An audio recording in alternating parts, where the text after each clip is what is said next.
So please welcome our first speaker, Kathy Slaughter.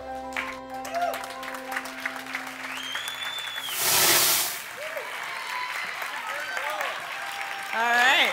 Go for it. Woo! Wow, we are here. It is cold and we are here. Thank you so much for coming. So, I'm a therapist, so I'm going to ask you all to indulge me in a little group therapy, very large group format. I'd invite you to close your eyes, and I want you to visualize the last time you had a day that just didn't go according to plan. You know, you overslept, you spilled coffee down your shirt before your first meeting, you couldn't get the kids on the bus. Whatever happened, just put yourself back in that space for just a moment. Bring it alive in your mind.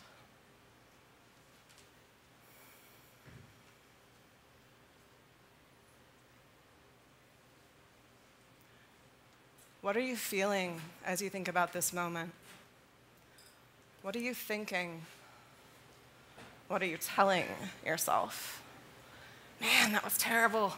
How'd that happen? What was I thinking? Maybe even, I'm a failure. Wow. Did you notice how fast the mind can go negative? Like I said, I'm a therapist. Negative self-talk is the #1 reason people are on my couch. They can't stand the voices in their own head. Do you know most people will choose to undergo 15 minutes of electroshock before they will deal with just 15 minutes of time in their own mind? The majority of people said they would take the electroshock over their own thoughts. But that's because we forget one very important thing. Our internal monologue is a behavior. It is a habit, and it is a thing that can be changed with persistence, practice, time, and patience. Now, you're probably wondering, why am I talking about your internal monologue with a speech that's about compassion? Well, because I'm about to talk about self-compassion, being compassionate to ourselves first, and learning how to challenge and reframe your internal monologue is a really brilliant way to be compassionate to yourself. So let me give you an example of how this is done. Just a simple one to start. You make a mistake, and you think to yourself, man, of course, I always screw things up. Oh, really? You always screw things up. All right, so first off, let's stop. Let's recognize what you just said to yourself. You just told yourself you always screw things up. Are you kidding me? Would you say that to your best friend? I would hope not. So if it's not okay to say to someone you love, why is it okay to say to you in your own mind? It's not, and it's not helpful. So what do we do with this not helpful, painful thought? Stop and ask, is it accurate? Is there some part of this thought that is inaccurate? Can I find some evidence that this is wrong, or some way that my thinking is twisted? So in this case, I always screw things up. Really? I think most of us can pretty readily think of at least one thing we got right today. I'm pretty sure everyone's pants are on, right side out, right? Like, you got that right today. You got your pants on. Good job. At some basic level, you did something right. And holding on to what we do right is a way we show ourselves compassion. Don't dwell on mistakes once you've learned their lessons. They do you no favors, I promise. So let's take a more complicated example.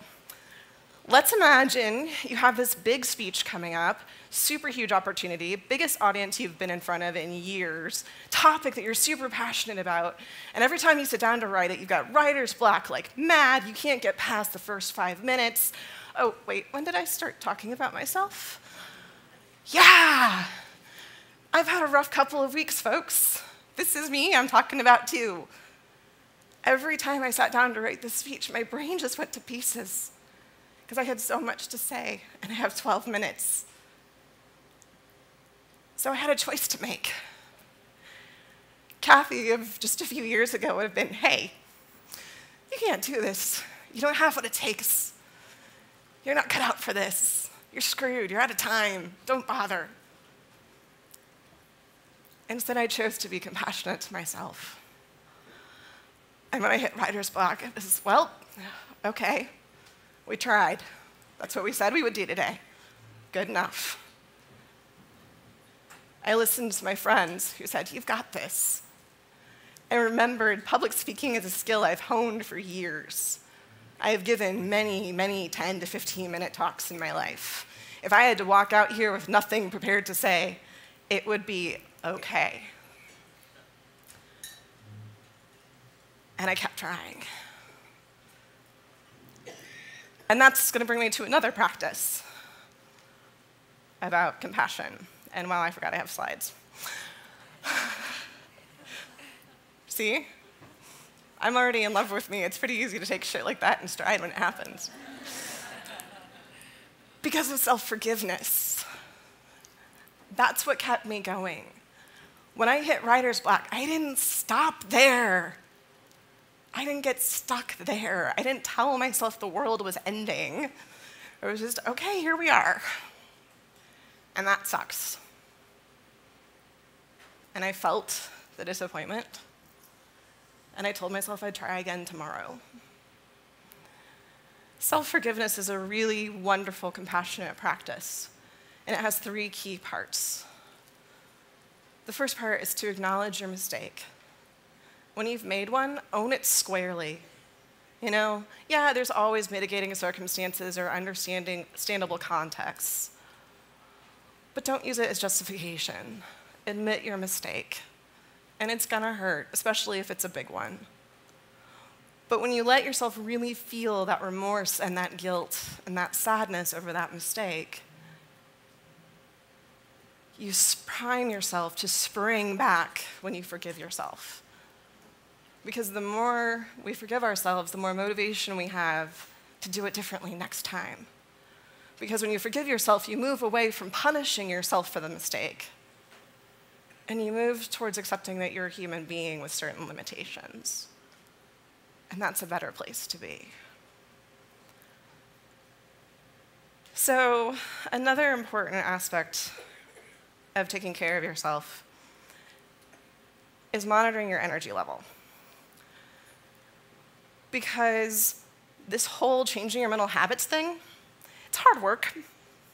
You know, trying to be the person you most desire to be every minute of every day in this world, challenging, right? It can leave you drained by the end of the day, like, whoa, sometimes, right? So it's really important to identify the things that nourish your spirit, that make you feel good about being you, that you enjoy doing, you know? What is wrong with doing something just because it feels good? Absolutely nothing. A therapist just told you so. So be careful what you choose. You know, there's better bad habits. You know, for me, taking care of myself is yoga. It's taking a walk.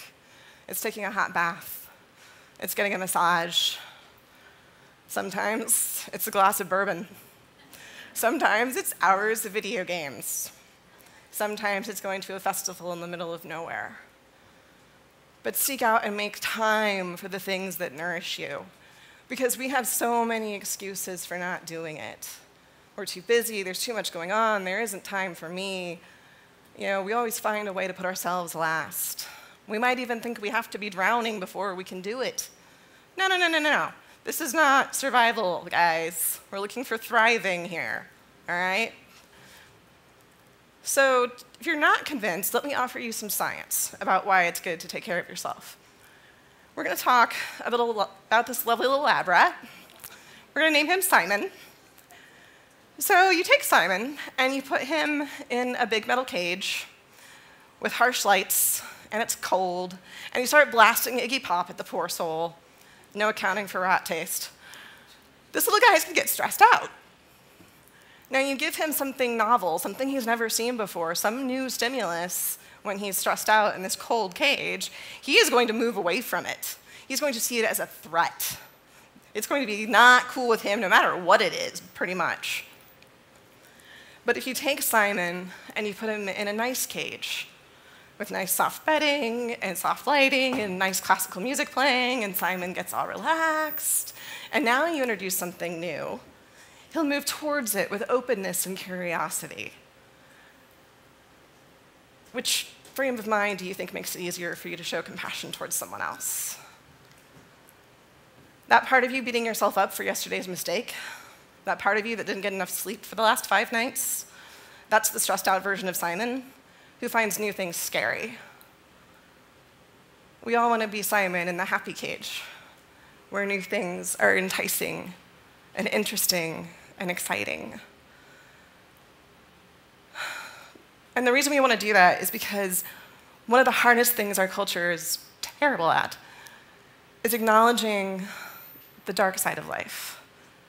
We all have a shadow side, parts of ourselves that we don't like, that we think are unlovable, our skeletons in the closet, the things we're most ashamed of, the things that hold us back from feeling happy. Every single one of us has a shadow part. And if we can't show ourselves enough love and compassion to face our own shadows and accept our own limitations and love ourselves anyway, we will look for the problem outside ourselves. Because if I'm not happy, that means there's a problem somewhere. And if I can't admit that the problem is inside me, I'm going to find the problem out in this world. I'm going to decide it's those uptight, snooty women down the hall. I'm going to decide it's those drivers pissing me off. I'm going to decide it's people of color, it's straight white men, it's immigrants. No. Self-compassion is the antidote to all of that pain. Not only can you take care of yourself on an individual level, you can take care of the world on a larger level by being kind to yourself so that when you encounter someone new, you encounter someone who is different than you, you will be like Simon in the happy pink cage, open and curious. So nourish yourself. Take the time, invest in yourself, learn to change your mental habits.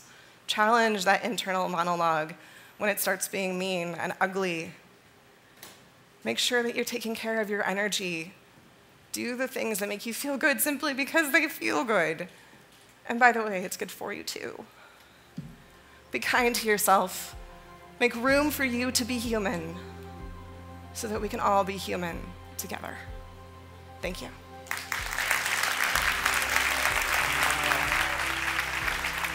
Thank you, Kathy.